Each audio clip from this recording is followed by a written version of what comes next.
კიდევ ერთი ულამაზესი ტაძარი.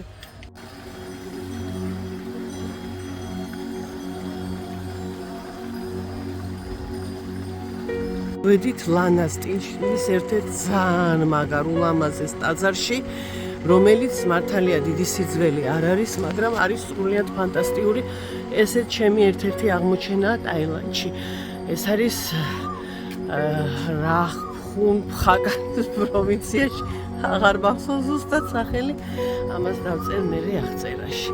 ამას ახლა ეზო და ტერიტორია ულამაზესი.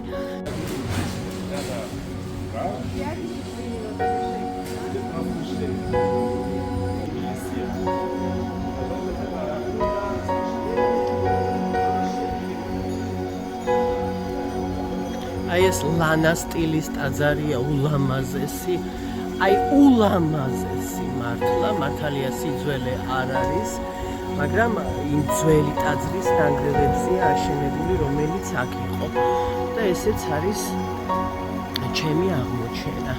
აი ეს სპილოა აქ ამათი წესია, რომ სამჯერ უნდა გაძვრე და სურვილი ჩაუთქვა და აი ეს არის ის ბერი, რომელმაც დააარსა ეს ტაძარი, რომლის ნანგრევებზე შემდეგ აშენდა ეს უზარმაზარი გრანდიოზული ბუდისტური ტაძარი. ნუ შიგნით ხო სასწაული და სასწაულია, მაგრამ ნუ ტერიტორია არის აი ულამაზესად გაკეთებული. იქით მდინარეა, მდინარის პირას ნავები დადიან, შეგიძლია ისე ირნო. აი ამას ოქრო მივაკარი მეც. და ყველა ჯგუფის ყველა წევრმაც. აღწერას ცოტას დავდებ ვიდეოში და ნუ სრული ბუდისტური წესების დაცვით არის გაკეთებული ეს ტაძარი, ეს ნაგები, გველები, სამთავიანი, ხუთთავიანი, ათთავიანი სხვადასხვა იმის მიხედვით არის გაკეთებული. და მცველი ანგელოზები, რომელიც ბუდას ლოტოს შესწირავენ. სილამაზია.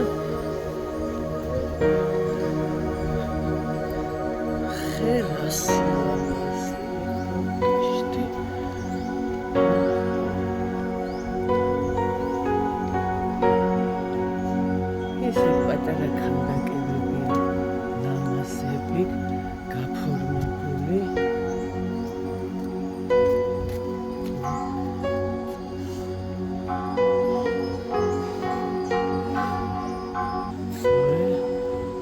უზარმაზარი ბუდა, აი ლოცვის ხმა ისმის, ეს არის მოქმედი მონასტერი, სადაც ბერები ცხოვრობენ და სადაც ხდება რიტუალების ჩატარება.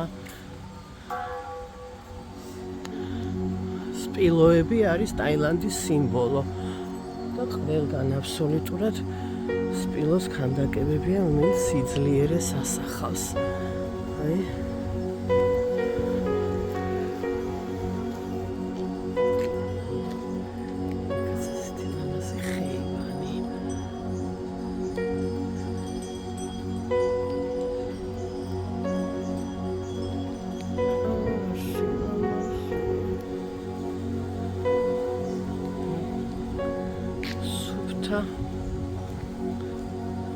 სამოთხეა გაკეთებული ბუდისტური